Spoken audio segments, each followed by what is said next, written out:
Et si on parlait de science-fiction, mieux, si on parlait de dystopie, c'est-à-dire de ces romans qui nous inventent une société de cauchemar pour mieux souligner les travers de notre société réelle. Et le fer de lance de cette littérature de l'apocalypse, c'est bien sûr Le meilleur des mondes, un roman de Aldous Huxley.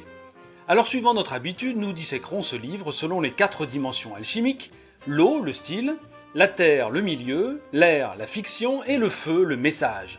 Car oui, une dystopie, évidemment, est un roman à message. Alors quel est le message du meilleur des mondes et surtout, comment Aldous Huxley nous transmet ce message? Voilà le sujet de l'épisode numéro 11 de l'alchimie d'un roman. Et comme d'habitude, nous commencerons par un survol de l'intrigue en 1 minute chrono. Alors l'histoire commence dans une sorte d'usine de production de nouveau-nés. Après fécondation in vitro, les embryons sont élevés dans des tubes en verre, puis traités par des produits chimiques et diverses privations afin d'être parfaitement adaptés à leur rôle futur dans la société. Après la naissance, dans ce monde-là on parle de décantation, les enfants sont traités dans des unités d'éducation et de bourrage de crâne. On leur apprend à aimer leur existence. Pour optimiser leur productivité, la société minimise l'intervalle séparant leur désir de leur satisfaction. Mais un jour, Bernard Marx, un citoyen dont le traitement a été un peu raté, s'éprend de liberté. Alors il emmène Lenina Crown, une jeune fille, je cite, très pneumatique, il l'emmène en voyage dans une réserve de sauvages. Ils y rencontrent John, un homme tenez-vous bien né par les voies naturelles et exempt de tout formatage. Bernard et Lenina tentent de le ramener à la civilisation. Bernard ensuite cherchera à tirer une certaine notoriété du sauvage qu'il a découvert, mais la société le punira pour cette audace et le condamnera à l'exil. Lenina, un temps amoureuse de John, finira par rentrer dans le rang.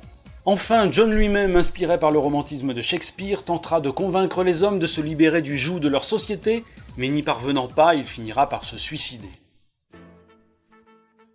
Et voilà, tout ça n'est pas bien gai. Assurément, Le meilleur des mondes est une dystopie, c'est-à-dire grosso modo le contraire d'une utopie.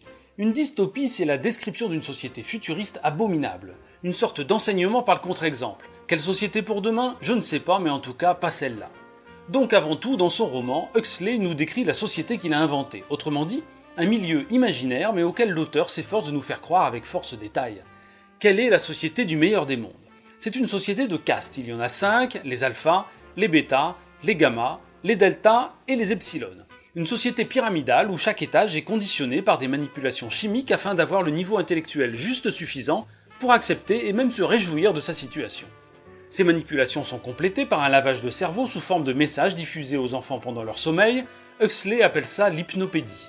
Le but de la technique est de conditionner les individus avec des réponses préfabriquées aux problèmes de toute leur vie, des idées positives, des incitations à la consommation, chacun appartient à tous les autres, comme j'aime avoir des vêtements neufs, ou encore je suis contente d'être une bêta. Puis enfin, pendant sa vie d'adulte, le citoyen est traité, il est médicalement manipulé pour ne jamais être malade, ne jamais souffrir, et à la fin de son temps mourir d'un coup et sans tristesse.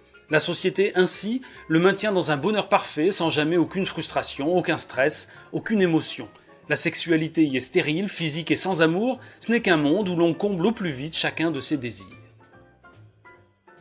Voilà pour la dystopie. La description de ce milieu dure 5 chapitres, soit un bon tiers du livre, mais à l'évidence ce n'est pas le tableau d'un monde réel, même s'il nous effraie, l'univers d'Aldous Huxley n'est pas crédible, c'est une caricature.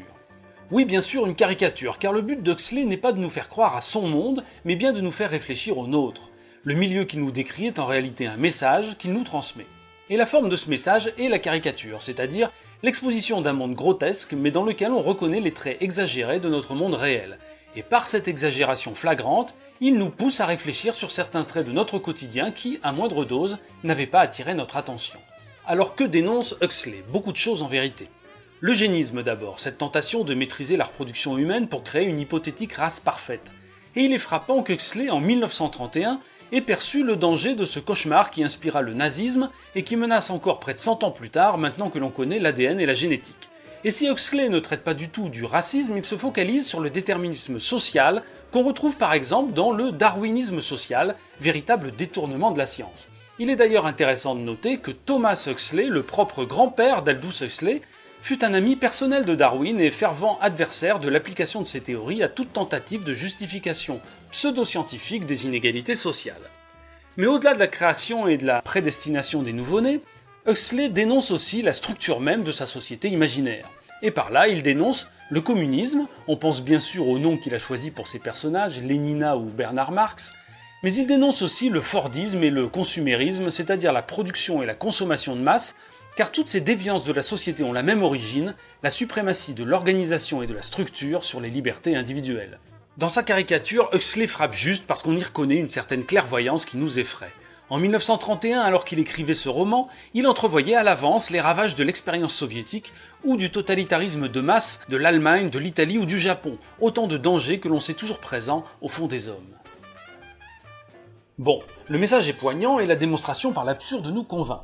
Mais il est étrange de constater qu'Aldous Huxley n'a consacré à la description de son monde que le premier tiers de son roman.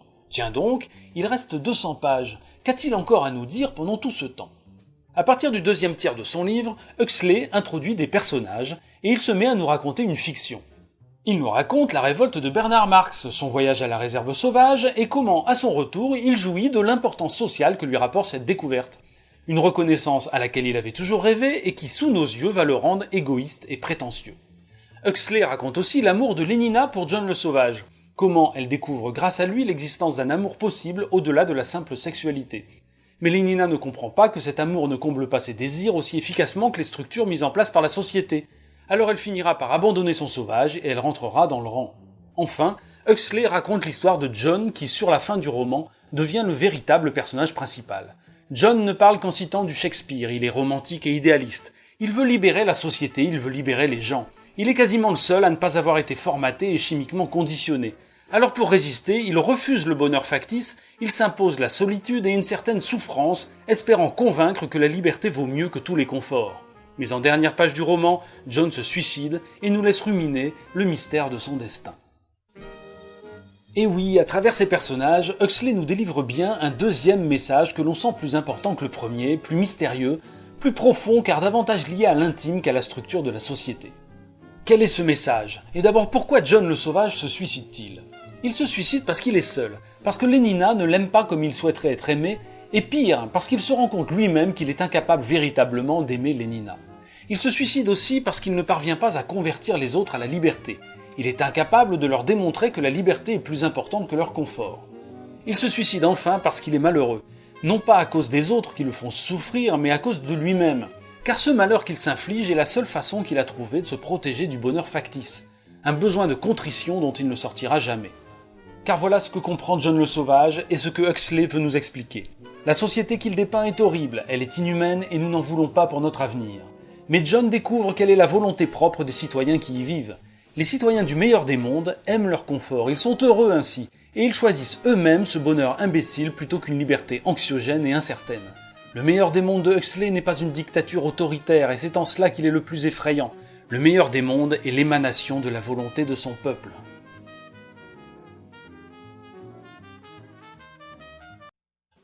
Huxley nous a donc inventé une histoire dans le but de nous transmettre deux messages, une dystopie politique d'abord, puis une profonde réflexion philosophique sur la nature humaine. Et maintenant, avant de terminer, prenons un peu de recul et demandons-nous de quelle manière Aldous Huxley nous a porté ces messages, et comment à chaque fois il a choisi le moyen le plus efficace. D'abord pour la dystopie politique, il a choisi la caricature. La caricature est un outil descriptif, c'est la voix de la Terre. Un outil efficace car il attire l'attention sur les traits qu'il exagère. Son but n'est pas de nous faire croire à sa réalité, mais il est de nous convaincre par une sorte de contre-exemple de société. L'auteur fait donc appel à notre raison. L'eugénisme, l'utilitarisme imbécile, l'asservissement et l'embrigadement des masses par une doctrine égalitariste ou par un consumérisme débridé sont des déviances grotesques et caricaturales de notre société. Voilà ce que nous démontre Huxley avec beaucoup de conviction. Le deuxième message, tout aussi important, sinon plus, est délivré de manière très différente. Plus subtil, Huxley choisit de nous convaincre par la fiction et par les personnages. Il ne s'adresse plus à notre raison mais à notre cœur, à notre empathie. Il utilise à plein la spécificité de la forme romanesque. Car ce deuxième message est un message sombre et pessimiste, un message difficile à comprendre et difficile à accepter. C'est pourquoi la voie de la caricature ou de la démonstration logique n'aurait pas été efficace. C'est un message qu'il faut vivre à travers des personnages. L'homme a-t-il envie de liberté ? La recherche du bonheur que l'on glorifie dans nos droits de l'homme ne conduit-elle pas mécaniquement à la société du court terme, une société de Sims où l'idéal de chacun réside dans le désir assouvi ? Une image pas seulement terrifiante mais troublante car elle nous renvoie à nous-mêmes. Si nous voulons éviter le meilleur des mondes, il n'y a pas de tyran à combattre, mais seulement nos propres pulsions et notre propre fainéantise.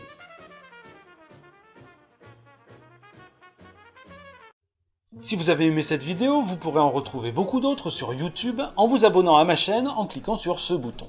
Vous serez alors prévenu sur votre page d'accueil YouTube chaque fois que je publierai un nouvel épisode.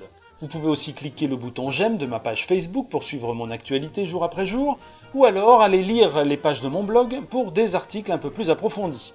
Mais surtout, si vous voulez m'aider et me permettre de réaliser encore de nombreuses vidéos, merci d'en parler simplement autour de vous, à vos amis, à vos collègues, on n'est jamais trop nombreux, à bientôt.